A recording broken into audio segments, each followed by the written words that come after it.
Welcome to today's webinar, Large Neutral Amino Acids, History and Use as an Alternative Therapy in Nutritional Management of PKU in Adults and Adolescents. Our presenters today are Kirsten Ahring, who is a metabolic dietitian joining us all the way from Denmark, and Kathryn Moseley, a metabolic dietitian joining us from California.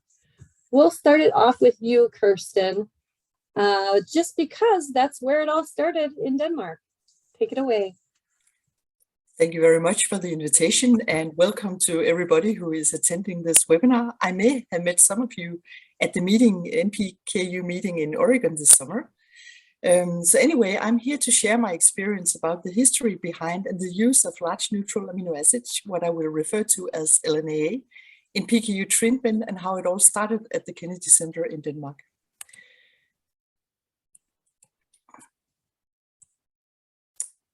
Oh, it seems to be a little slow to change. I'm doing my best. Okay, here it is.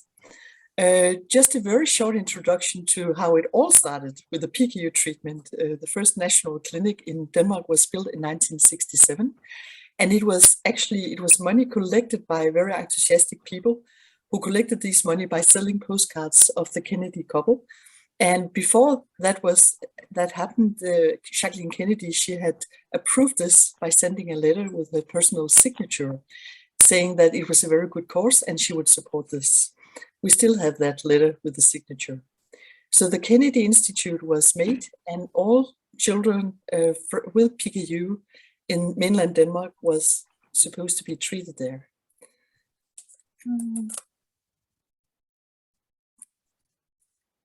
Seems to be a little slow when I change. I'll just do it. It is, yeah. So the clinic include patients from mainland Denmark and the Faroe Island and Greenland.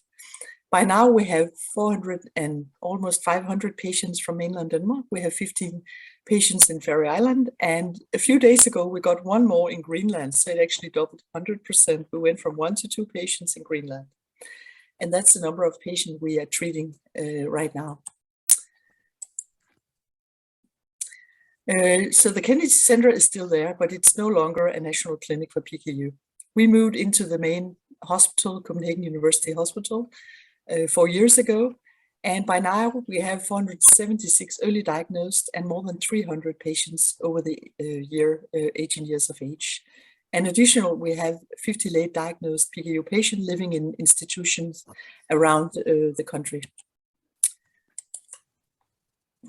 So in the mid-80s, the Kennedy Center changed the recommendation from diet until 18 to diet for life based on international recommendations. And we all know that low protein diet can be very complicated, and it often results in very poor compliance, especially among teenagers. And the symptoms caused by lack of adherence to treatment is headache, fatigue, and concentration difficulties. And that inspired the PKU team at that time to look for an alternative treatment options. So this new treatment was inspired by and designed based on a paper that came out 10 years before by Anderson in '76, lowering brain field levels by giving LNAA, a new experimental therapeutic approach to PKU. And what Anderson and his team did was to take PKU rats, divide them into 2 groups, experimental and control. The control received injection of Phe, and as expected, the Phe level increased in blood as well as brain, where the experimental group received also a Phe injection, but in combination with 1 or several LNAA. This resulted in a similar Phe level in the blood, but lower Phe level in the brain. To my best knowledge, this is the first research to show an effect on blocking the competition of transport of Phe over the blood-brain barrier in relation to PKU treatment. Yeah. What we do know now is that Phe competes with other LNAA for transporters over the blood-brain barrier into the brain, as you can see on the image here to the right. High levels of LNAA in the blood reduce the uptake of Phe in the brain by competition. And other LNAA in the brain are important to ensure formation of neurotransmitters like dopamine and serotonin.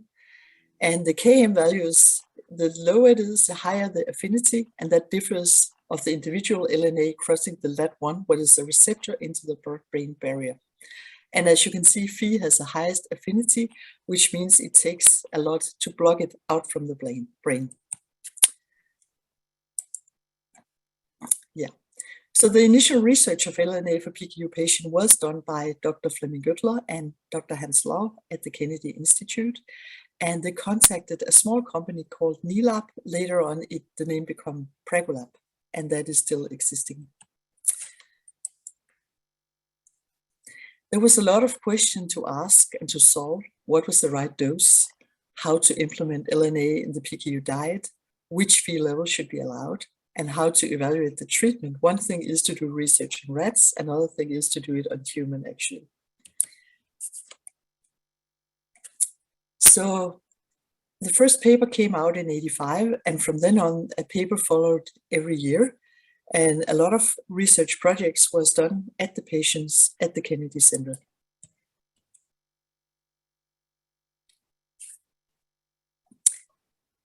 As you know, the Lancet is a very prestigious journal. So it was a very enthusiastic doctor who got the letter to editor in the Lancet journal in '85, where he summarized that recent data indicated that the two amino acids, tyrosine and tryptophan, as a supplement could be used as an alternative to patients with PKU in cases where the patient either could not tolerate to abandon the diet or in cases where a dietary restriction was not practical in daily life.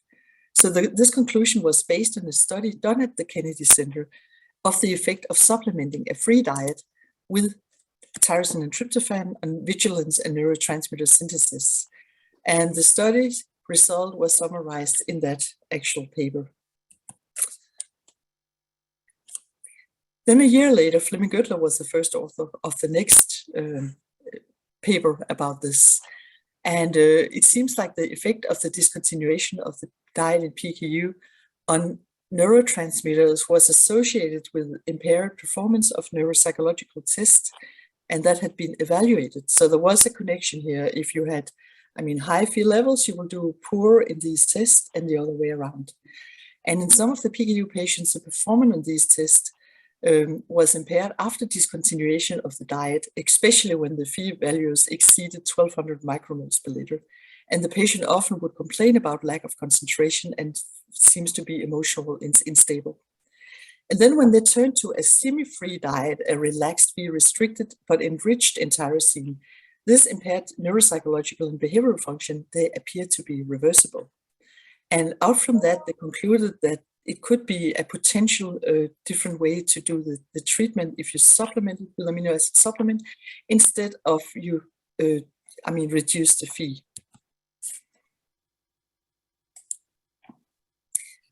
In '87, the next one came with the title Increased Vigilance and Dopamine Synthesis by LNAA and Phe Restriction in PKU.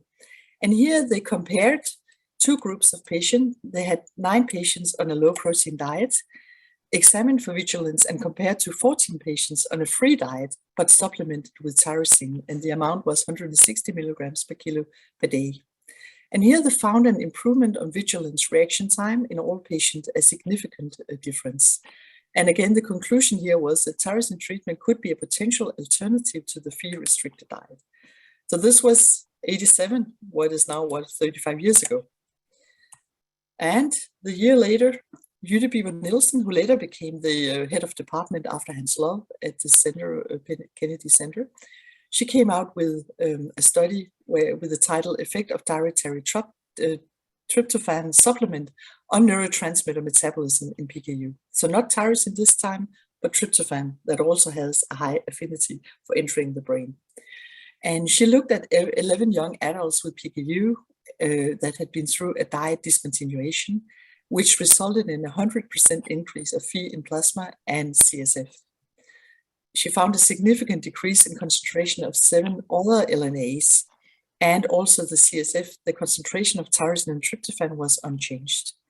So when these 11 young adults received a normal diet but supplemented with tryptophan, she saw an increase in plasma as well as a spinal concentration. And based on that, she concluded that this is another possibility of an alternative to the fee-restricted diet in PKU, and that seemed realistic.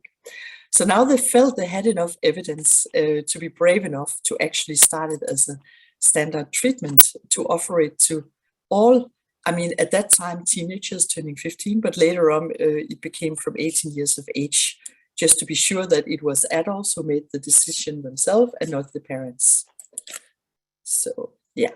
So the way they implemented the treatment back then is the same way we implement the treatment today, so many years later, when the transfer from amino acid supplement and low protein diet to the LNAA treatment, that they have to understand how it works, and they have to really understand what it takes to transfer. And if they don't like it or are not comfortable with it, they can always go back to the strict diet. So we invite patients to clinic, we do a diet interview, and we ask for a 3 days registration to see how do they eat. Do they only eat low protein? Do they eat meat already? What do they do? We ask for a weekly blood sampling in the beginning, and then we later on say that every 3 weeks is enough. And then we do a 3 months follow-up by phone. But if they need our attention before that, or if they contact us, they're welcome to do so. But that's kind of standard procedure. The product we use in Denmark now include 2 different tablets, LNAA tablets, Pregonil and Neophy. And we also have a powder alternative called the Neophy powder. And they're all enriched in amounts of tyrosine and tryptophan, but also the other LNA as well. And the recommended protein intake is 1 gram per kilo per day total. And from LNA, we get around 25 to 30% of daily need for protein, and then the rest from natural protein from food. And the requirement used to be determined by either ideal weight, lean body mass, or actual weight. But we have now made a standard dose for all using LNA in Denmark, saying 15 times 3 tablets or equivalent amount of powder. What is almost the same, I mean, as you saw, about like 25 to 30%. But if we compare the 2 diets, so where does the daily protein actually comes from?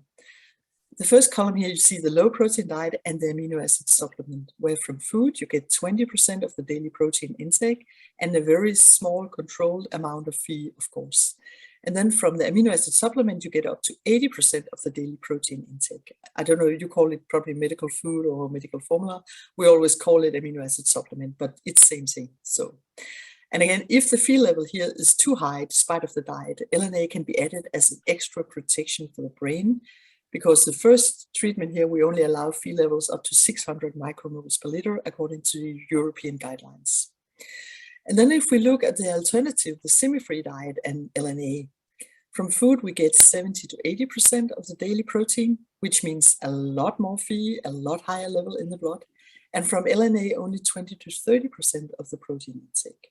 And if extra protein is needed, and then amino acid supplement can be added here as well, because it all depends on the severity of mutation. If it's a classical mutation and there's no turn of feed to tyrosine, then it can be necessary not to eat more, then you will exceed the 1500 micromoles per liter.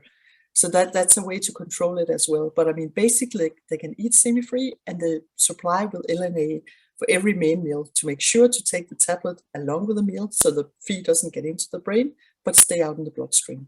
That's a very important part of it. Yeah, I just want to highlight the group with the late diagnosed, because for many years, these around 50 patients in Denmark, they didn't get any treatment, and it turned out that their relatives and caregivers, they had no clue really where this disease came from, and you couldn't really do much about it. I mean, there were a patient who was either late diagnosed or they were never diagnosed and they were untreated. So 20 years ago, we decided to do a project where we gave them LNA tablets and to evaluate if there would be any effect in this patient group. So me and a Turkish doctor, we went all the way around Denmark and visited the institutions and invited them to participate. And we ended up getting 19 participating patients in this project. And we gave them LNAA, a normal diet for 6 months, and then we gave them placebo, and we gave them active treatment. And then we evaluated. We visited them 3 times in the very beginning, after 6 months, and after 12 months. And there was a very obvious difference in these patients. The most significant changes were the improved concentration. We did some very, very basic study on them. and the development of a meaningful smile, not just a smile, but a meaningful smile. And that was observed in almost half of the patient on the active treatment, but not the placebo treatment. And other important but less significant changes included the awareness of external stimuli. It was a bell ringing and less self-injury. They injure themselves a lot by scratching themselves and banging the head into the wall. And 40% were smiling and laughing occasionally. And that means an overall rating increased from initial value of 6.3 to 10 in the active group and up to 7 in the placebo group. And the placebo group, there will always be this extra attention will have an impact, even, I mean, you don't get an active treatment. So I mean, the difference between active treatment and placebo was statistically significant. And now, 20 years later, we still have these patients in treatment, and I can say that they have been doing very great. I mean, they're still, of course, they have their challenges, but they're doing much better, a lot of them, after this treatment was initiated. And also, it's very hard to take away all the food from a late diagnosed. They would not understand why they have to go on a low protein diet. So that's another reason why it can be a good alternative for these patients as well. So in summary, I would like to state that these LNA, they're suitable for patients in Denmark over 18 years of age, which means you are an adult, you're responsible for your own health. We will sometimes use it for teenagers with poor compliance if we feel this is a good idea. And also, as I just mentioned, untreated and late diagnosed PKU patients. We never use it for children, and we don't use it for maternal PKU women because simply, I mean, they cannot tolerate high Phe in the blood. So we shouldn't, it's not a treatment made for these patient groups. Just to show you out there in the net, you can find my large neutral amino acids in daily practice, where I'm basically describing how we do it in Denmark. If you want to download it, I'm sure it's possible many places to find it. Otherwise, I put my email here and you can write me and ask for it, no problem. And this was my final slides. Now I would like to hand it over to Kathryn, and you will have the option to ask questions later. Thank you very much.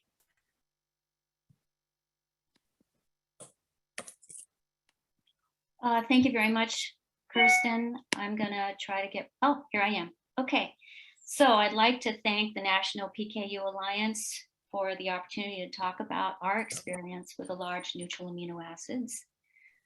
I'm going to discuss our experience. I'm going to talk about the 6-sulfatoxy melatonin and dopamine as biomarkers in our studies. So we conducted lots of studies just in an effort to find out really what is going on with the LNAAs.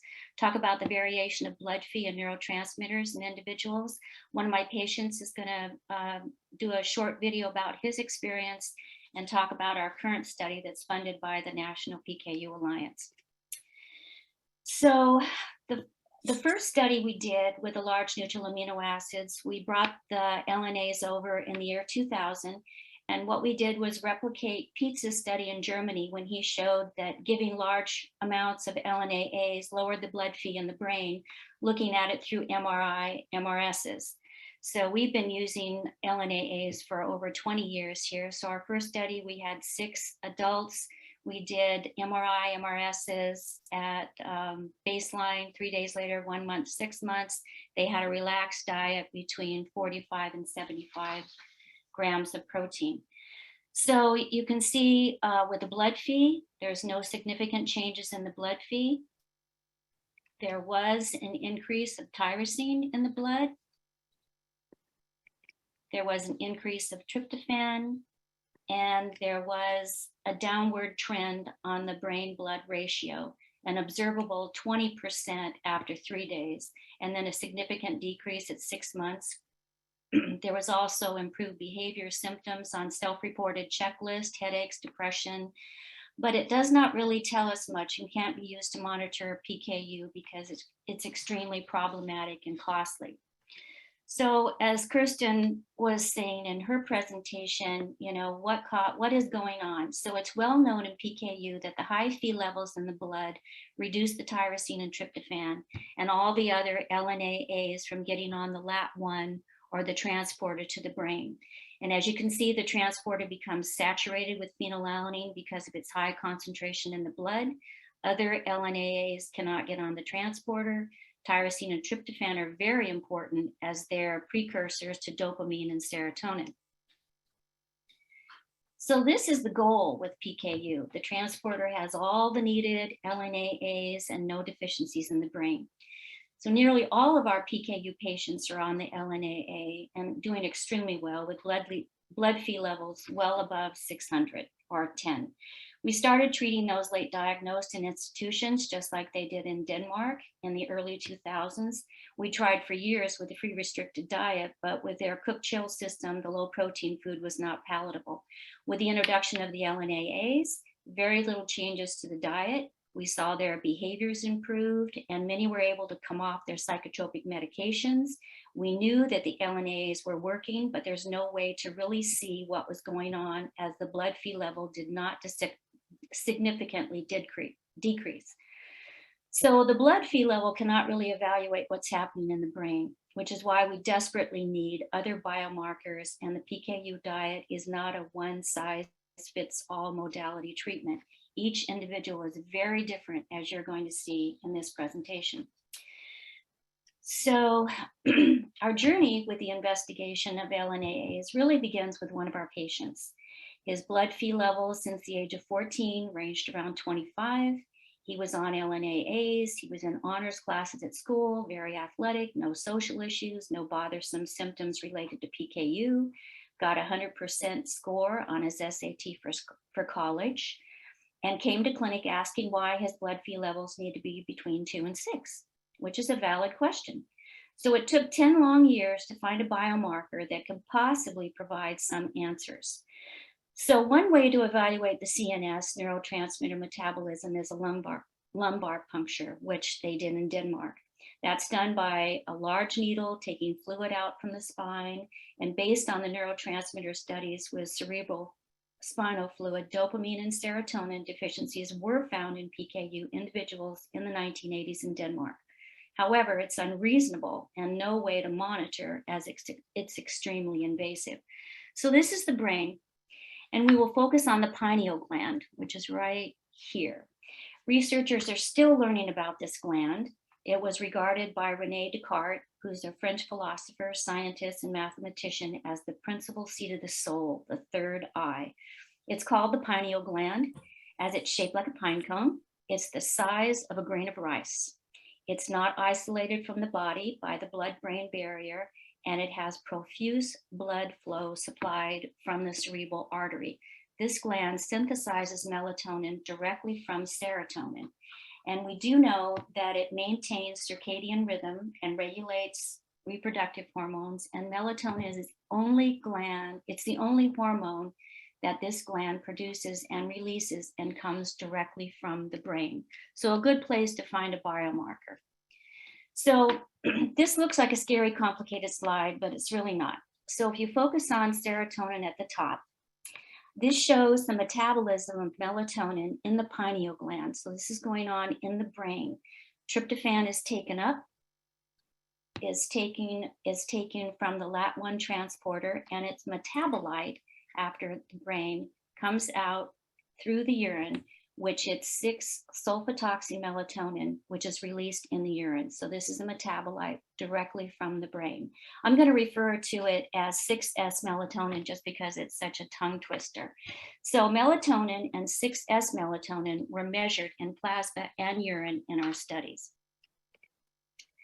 So our first investigation was to supplement LNAAs in adults and see if we could use 6S melatonin as a biomarker.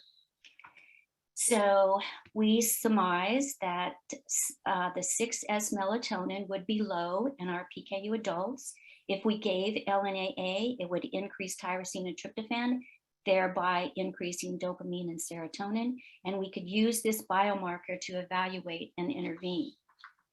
So what we did is we had 10 PKU patients, adults, and 10 controls. And as melatonin is secreted from the pineal body during the night, we measured blood melatonin overnight from 7 p.m. to 7 a.m. Everybody was on the same controlled meal. The control stayed overnight.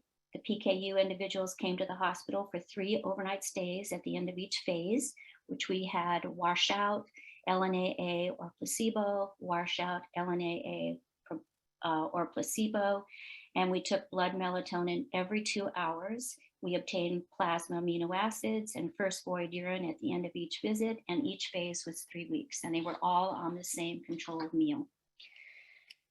So as you can see, the values in individuals were much lower than the controls. You can see the controls up here, and then you can see the LNAAs and the placebo. So they were much lower than the controls, but significantly increased with the addition of LNAAs. And we saw the same in the dopamine and the urine sulfotoxymelatonin. They were very, very well correlated from the blood to the urine.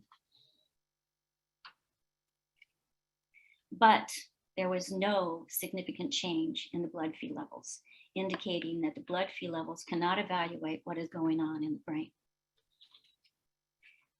So our second study, we were very excited with the results of our first study and thought that if we gave LNAA with added tyrosine and tryptophan, we would see further improvement. So what do we know? We know that melatonin synthesis is significantly lower in adults off diet with classic PKU.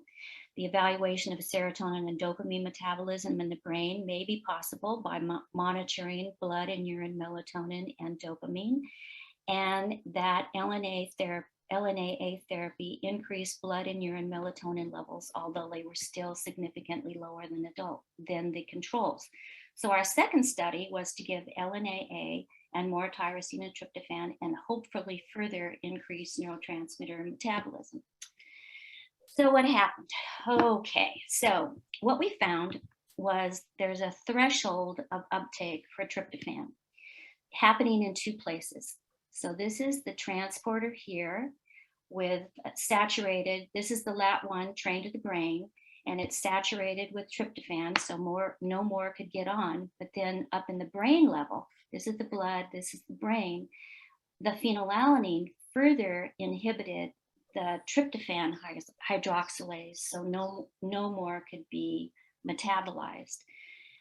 And what we found is this graph shows the Phe inhibition at the tryptophan hydroxylase enzyme level after the tryptophan saturated at the LAT1 transmitter level. So this means that even with LNAA supplementation, high Phe will inhibit serotonin synthesis, both at the LAT1 level and at the tryptophan hydroxylase level. But each individual has their own threshold of Phe inhibition. As you can see, all of these people had the same amount of protein, and they all reacted very, very differently. Again, showing that Phe level cannot predict serotonin metabolism. As you can see, very different effects in people. And it all seemed to, once it got to be about 1100 micromoles, it was saturated and no further metabolism was going on. So our third study, we evaluated the use of LNAAs with BH4, the Kuvan. We hypothesized that if we gave BH4, the neurotransmitter metabolism could improve. And indeed it did. So this is the most interesting slide, actually. And it's what we saw in all of our studies. Everybody was so different. All the PKU individuals responded differently.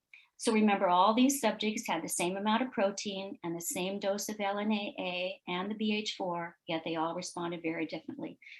These 2 subjects right here both had Phe levels around 10 milligrams per deciliter, but you can see they had very, very different neurotransmitter metabolism. Again, you can't see this by looking at the Phe level only. And you can see this guy here is perfect. So number 1 is the LNAA phase. Number 2 is the washout phase. So his blood level goes down or goes up, neurotransmitter level. Then when we give him the BH4, it goes up.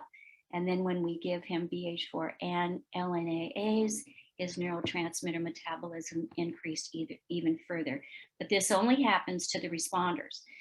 You know, if you're not a responder, nothing happens. You don't, because you're not responding to the Kuvan, so you don't have that kind of a reaction, unfortunately. So this is just with the previous slide in mind, clearly shows how differently individuals respond to various interventions. So to summarize our studies, we did primarily analysis of laboratory data. We didn't evaluate the neuropsychological symptoms along with those observed with the neurotransmitter metabolism improvement, which is why we're looking at this with our study that's funded by the National PKU Alliance. So we did find that, PKUs do have deficiencies, that the blood Phe affects neurotransmitter metabolism differently in PKU individuals. If we supplement with LNAA, it increases the serotonin and dopamine. We can use the urine 6S melatonin levels to monitor. And even if we gave more tyrosine and tryptophan, it didn't increase. And neurotransmitters, serotonin and dopamine metabolism can be evaluated. It's one other way of looking at what's going on. So let's talk a little bit about the tyrosine and the tryptophan in the medical foods. So these products are dosed on protein and calorie requirements, not neurotransmitter requirements. And you can see that they're similar, but they're all a little bit different. Some are more, some are less. And these are 3 well-known products compared to the large neutral amino acids in 10 grams of protein equivalent. So look a little further to, here's a look at a typical dose of medical food for a patient weighing 70 kilos and getting 60 grams of protein equivalent from the medical foods compared to the LNAA. So our studies shown previously were to confirm neurotransmitter deficiencies in PKU adult individuals off diet, and supplementation with LNAA increased the neurotransmitter metabolism, and we could measure neurotransmitter metabolism using the 6S melatonin in urine. Very, very non-invasive. And because of budget limitations, we did not measure the psychological aspect, unfortunately. Standard medical food is essential in the PKU diet, not only for nutrients lacking in the PKU vegan vegetarian diet many patients eat, but more importantly for the dietary LNAAs, which are essential for the brain. When we supplement with our usual dose of 36 tablets of LNAA, we provide 100 milligrams per kilogram of tyrosine and 30 milligrams per kilogram of tryptophan. Therefore, if a patient is already on a medical food experiencing symptoms that may be related to inadequate brain neurotransmitters that rely on dietary LNAAs, it may be possible that they require more dietary LNAAs to compete with the blood Phe for the brain entry. So 99% of our patients are on LNAAs along with medical foods. Some are even on Kuvan also, and they are thriving.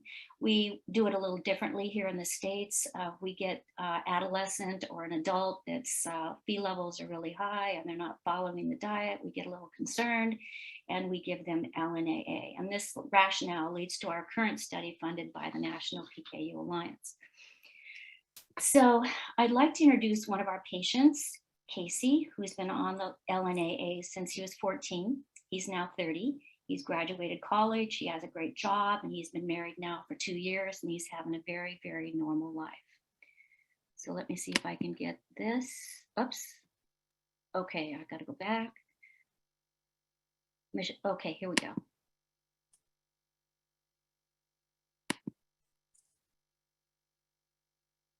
Hey everyone, my name is Casey Connolly. I've been a PKU patient for all 30 years of my life. It wasn't until about 14 years old when I was introduced to LNAAs to help treat my diet. Growing up and to this day, I've always been a very active person. In high school, I played baseball, football, and water polo. After high school, I went to the University of Colorado and still played baseball while spending handfuls of weekends in the mountains, probably more than a handful. Studying business and entrepreneurship, I graduated in 4 years and entered the workforce in a sales-driven role. For the past 6 years, I've been leading the sales team for a logistics startup focused on expedited shipping services. Tackling high school pressures, the balance of college, sports, going out with friends, studying abroad in Ireland, I wouldn't have been able to have as flexible lifestyle as I did without having my LNAAs. PKU is not an easy task. It is something that is constantly on your mind, morning, noon, and night. Anytime you think about eating or drinking something, you question, is this safe for me? As a teenager, I started sneaking foods just for the pure thrill of being able to feel normal. My mom recognized this as a cry for help and got to work looking for a doctor that would help advance my diet. That is when I met Dr. Koch, who introduced me to LNAAs. As a young 14-year-old boy, I never was really grateful for the impact this medication had on my mind and body. But once I went to college, it was clear how impactful they were for me. With a busy schedule, needing to take 14 pills every meal was not as simple to balance. And I began to notice if I went 24 hours without my LNAAs, I would immediately feel more tired, anxious, and unfocused. It became very clear to me when my friends and family could tell that I had missed a day or more due to my emotions and lack of energy. The most concerning time was when my insurance provider was not going to cover the LNAAs, as I had run out for several days due to them not refilling my prescription. This was the longest period of time I was without my medication, and it really took a toll on me while maintaining the same diet, but not having the LNAAs to support it. I fell into a spiral of anxiety and depression. I couldn't concentrate. I let my emotions overwhelm me. It was this experience when I realized how critical my LNAAs were to my treatment. They may not impact my Phe levels, but they do create a quality of life for me that I can't obtain otherwise. Today, my diet is basically a strict vegetarian. I'll have a fruit smoothie for breakfast with my PKU sphere milk, a veggie sandwich for lunch, and a rice bowl of veggies for dinner is a pretty normal day. There are a lot more options coming out today to be available to help treat PKU, but I've never felt more better or consistent with a flexible lifestyle than while taking LNAAs. I appreciate everyone's time and thanks for listening to my story.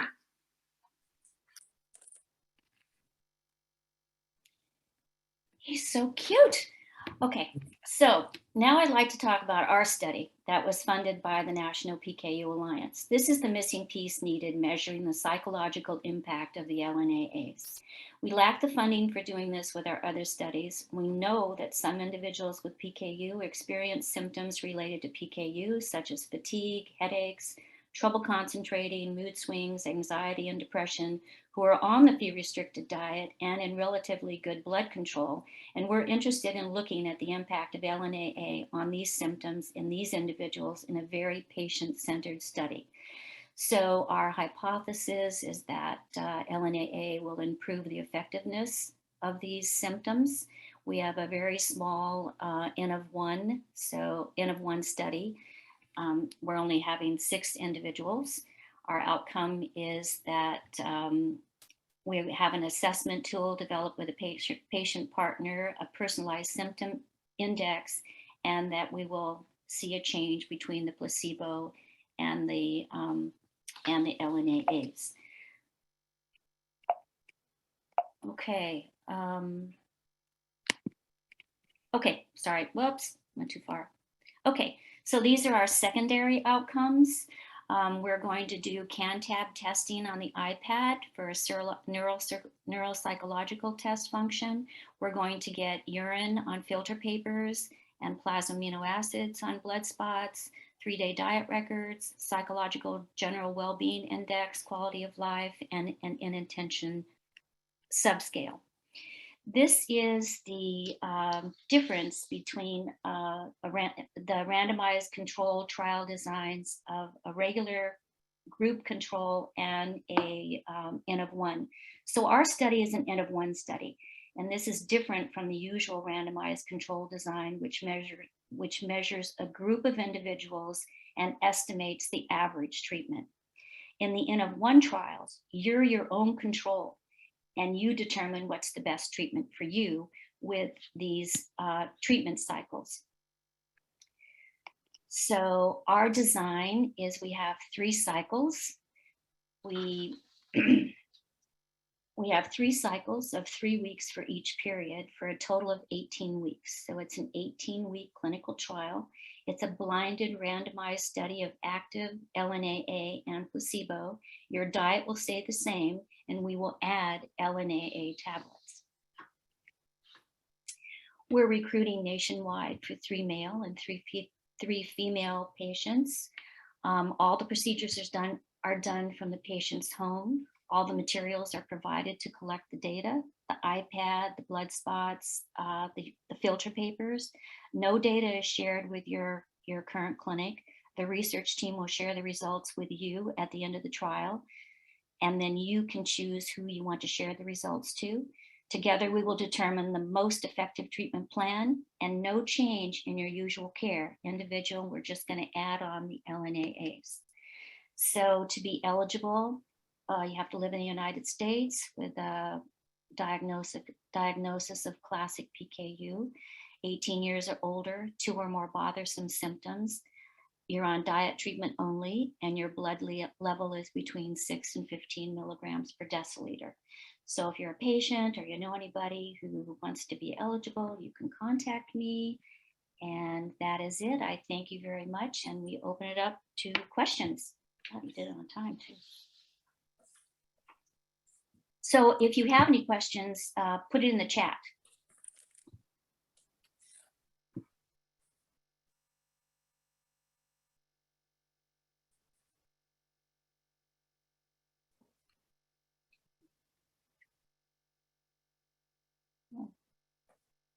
Or the Q&A.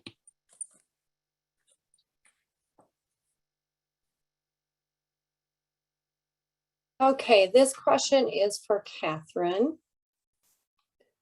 Many researchers have observed that high blood Phe levels have different effects on individuals' cognitive impairment. Your previous study would suggest that there are urine biomarkers that could be used to provide an assessment of impairment. Have there been any studies to correlate the levels of these biomarkers with cognitive performance? Not in our studies. That's why we're doing this study. You know, we've been looking for many, many years for a biomarker other than Phe levels, because we know that we have many patients that have high Phe levels and do very, very well. And especially on the LNAAs. So we have been desperately looking for biomarkers, and I'm hoping after this talk that more researchers will get on the wagon and find those biomarkers. Okay, we have another question coming in to Kathryn. So I know I just read you have to be a US resident. However, I have to ask, if a Canadian is willing to travel to the USA, can they be included in the study? Unfortunately not, because with our IRB, it's a whole different ballpark to get foreigners into the study. And we just opened it up to the United States.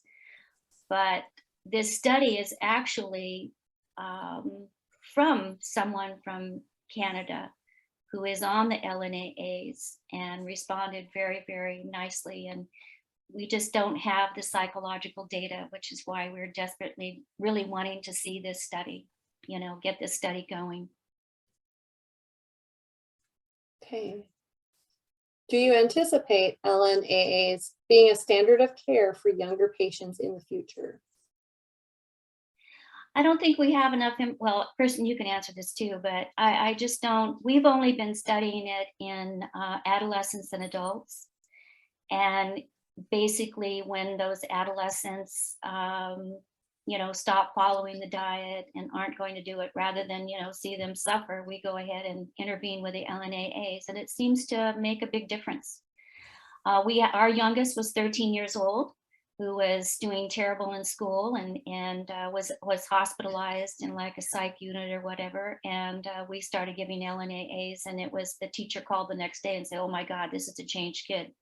So we just don't know enough. And unfortunately, the blood Phe level doesn't tell us that. And everybody is very, very different. That's what I hope everybody got out of this. Everybody responds differently. Everybody was on the same amount of protein, and everybody responded very, very differently. We had a study where we brought somebody in to get into the study, and she started getting headaches. And then after doing more testing on her and neurotransmitter testing, she had normal neurotransmitter metabolism. So it didn't help to give her anything, even though she had high Phes. Kirsten, do you have anything to add to that? No, just the fact that if you're a child, the European guidelines would say you're only allowed to go to 360 up to the age of 12. And there's no way, if you're on large neutral amino acids, you can keep your level down to 360. So definitely it doesn't affect the Phe level, but it might very possibly affect the That's right. But again, we wouldn't give it to children. So of course, I mean, things are changeable. So, but as it is right now, we we only give it to, I mean, older than 18, or with a very few exceptions, also to teenagers. So yeah. And I know this might have been answered already. It just talks about, can you explain a little more why LNAAs are not to be used in children? Do you feel like you've answered that question? Yeah, it doesn't affect the Phe levels. And okay. Somebody's asking us to put the slide back up one more time with the recruitment information, and I will do that towards the end.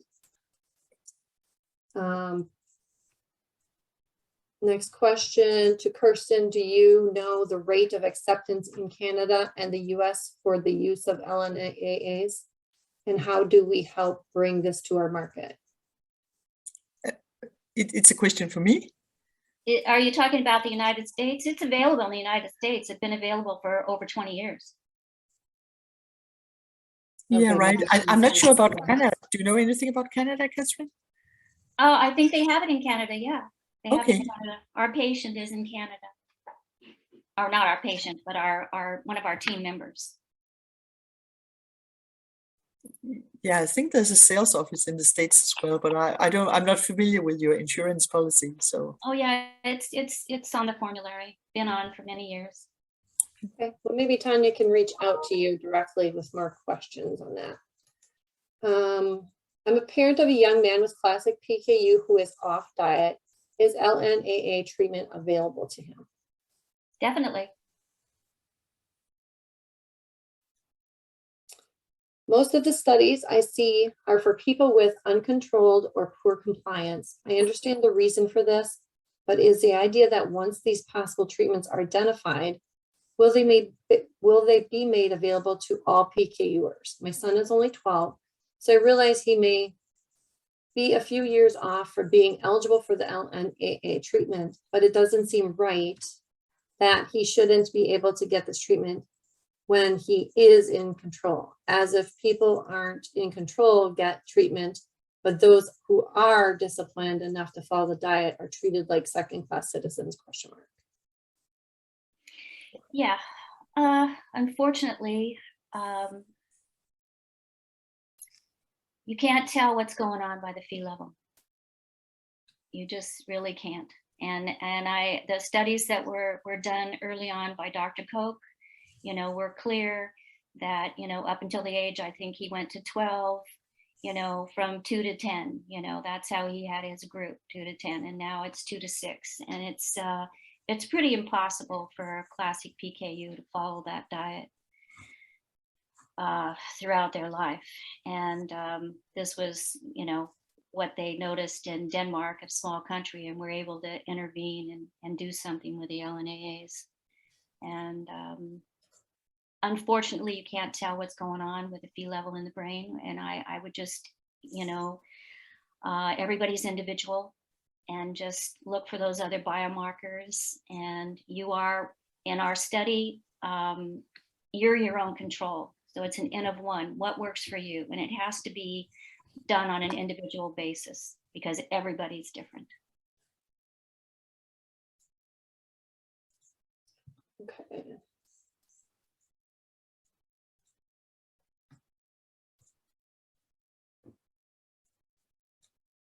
For adults, is the diet, if it could be followed, a better treatment than LNAAs? What diet? The Phe restricted diet? For adults, is the diet, if it could be followed, a better treatment than LNAAs? I'm assuming so. I wouldn't know how to compare that other than, the outcome of, my patients that are on LNAA, graduating college and having a wonderful life. If their outcome, it's probably about the same and probably better, because I think they may have a better quality of life. And I mean, it's still kind of a new treatment. It's only like 35 years. So we don't know what it looks like 50 years from now, in the long term. What is the We've used it for 40 years. We've been using it for 20. Another question also, what percentage of adults in your clinic are using LNAAs versus the diet? in our clinic, we have around, 500 patients. We have probably 100 on large neutral amino acids, and that's only out of the adult population. So, a third, probably third to a half of the adult population are. Most of our patients are on the LNAAs and a formula. I think we probably have 1 or 2 individuals that are on LNAAs alone, just because their insurance doesn't cover it. So in California, our insurance is very, very difficult, especially for the young people. So they couldn't, they can't even get the formula sometimes. So the LNAAs have just been, they're able to do the diet. They can't get the low protein products. They can't afford it. So I'd say 99% of ours are on a combination. Does the LNAA help if a person is on alternative therapies other than diet, like Palynziq? We don't do that. No, Our we don't studies have Palynziq, so we don't know. I have no idea. There's no need to it. If you're on Palynziq and your blood Phe level is going down and you're okay. Yeah, I would say it's it's not nutritional necessary. therapy. Yeah. Couldn't there be some cognitive benefits from LNAA supplementation for children whose Phe levels are under control / in treatment range, since they are still elevated above normal, especially for children whose neurotransmitter metabolism is Phe sensitive? Definitely, but how are you, you need biomarkers to see what's going on in the brain. We just we haven't done those kind of studies yet. To clarify, the current trial is to compare the traditional PKU diet versus if the LNAAs are added to it. So we're not going to change anything in your diet. What we're going to do, if you're having bothersome symptoms related to your PKU, lack of concentration, or you're tired, or just not feeling well. That's usually the first thing our patients say when we give them the LNAA. They just feel wonderful. They just feel so much better. We're not going to change anything that you do. We're just going to give you LNAAs to see if that helps with those bothersome symptoms that you feel are related to your PKU.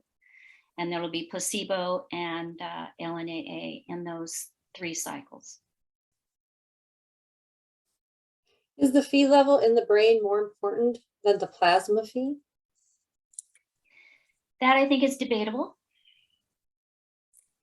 That's what affects you. When you have high Phe in the brain, that's what affects you. Whereas if you have it in the blood, it doesn't seem to affect you. It's just a measurement. Well, we had some in Dr. Koch studies. We had people that had very, very high blood Phe and very, very low brain Phe. So there's many things that can affect that transport into the brain. Yeah. Okay. Is it important to distinguish that all patients on formula are getting LNAAs? The current trial will provide additional LNAAs to see if symptoms will be more effectively managed by the PKU diet. Or did somebody, maybe that was an answer. It's anonymous, so I'm not sure. It was more of a statement. Yeah, I would say, what's the question? So it sounds like a statement. So okay. I know as Dr. on. It is important to distinguish that all patients on formula are getting LNAAs. The current trial will provide additional LNAAs to see if symptoms will be more effectively managed by the PKU diet. That's a statement. Okay. Thank you. For Kirsten, why are 2/3 of your patients not on LNAA, given you've had success with LNAA? Yeah, well, if I recalculate, if we say the late diagnosed, they're also adults, so that would be half of the adults. 50 late diagnosed plus 300 adult normal patients. So that's probably more. That's probably more a half. And then we have, a lot of maternal women. They cannot be on the LNA for sure. We have people who decide to be on diet for different reasons. We have around 100 patients now on Kuvan. And if you're on Kuvan, you may not need LNA. We don't give it together yet. So there are different reasons why they are not on LNA, and we don't push them over there. We never take somebody and say, now you're 18, you should go on LNA, but they will come and ask themselves because they have met their friends on, Right. holidays and stuff. So I mean, it's their own desire, it's their own wish. We never push them to do anything. Okay, can you comment on incidence of ADHD with LNAA use? No, I just had this conversation, well, then Kirsten could talk with my doctor the other day. We've never had anybody have ADHD. Well, we do. We have a couple of patients with ADHD Yeah, in we treatment don't. also. So yeah. Well, it's hard to say if there's any connection or not. Given that a significant amount of serotonin is synthesized in the gut, do you need to distinguish the amount coming from the brain versus the gut? Could someone with GI issues possibly impact their levels measured? Well, we just, we're just using that 6S melatonin as a biomarker because it's coming directly from the brain. Just really seeing that nothing is interfering with this. This is coming directly from the brain, and if we give LNAAs, we know that it's increased neurotransmitter metabolism. We have not tested anything else, just looking for another biomarker to see what's going on in the brain of our patients that are on LNAA and why they're doing so well. That was our impetus for looking. So I can't comment on that. Kirsten, can you? Maybe No, not really. I don't have any additional information about this. Mm-mm.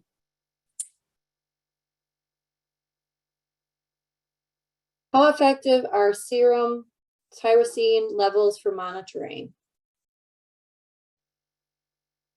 How effective are zero tyrosine levels? It says serum, S-E-R-U-M, serum tyrosine levels for monitoring.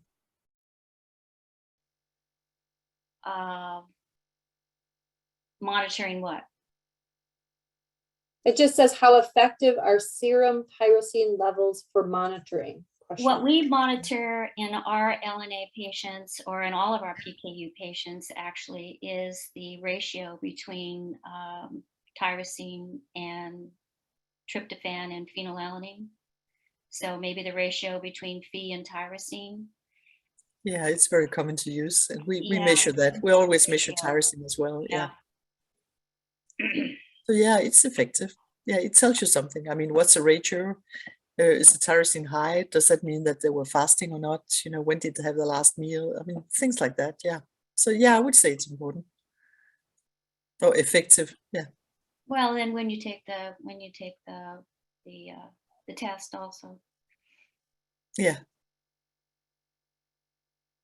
Okay, on a qualitative self-reported symptoms basis, is there a difference in outcomes between L and AA treatment versus the standard PKU diet? Well, that's what we're going to find out with this study. Because you're going to be on the LNAAs and you're just going to be on your regular diet and placebo. So then we'll be able to tell if it makes a difference. So this is what hasn't been done. This is why we're so excited to be funded to look at the psychological aspect of what's going on.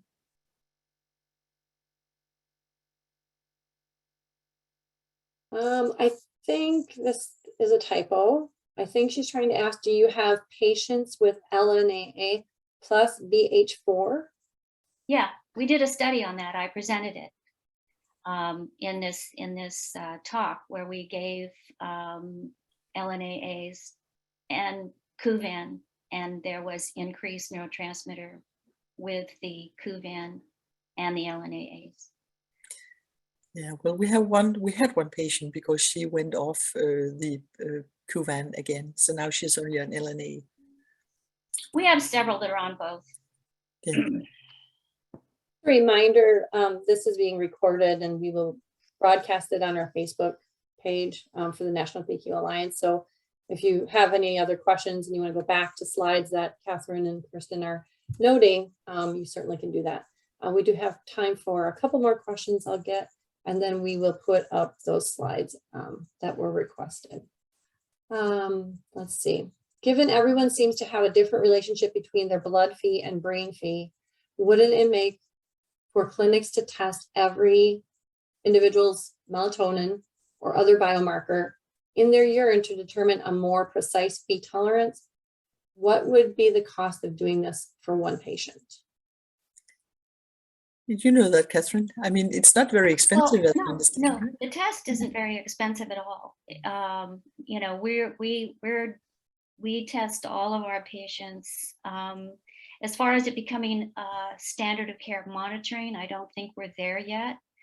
You know, analyzing all those things, analyzing the results is, you know, we have to work on that, but you definitely do see an increase with the LNAAs for sure. And the patients feel a lot better.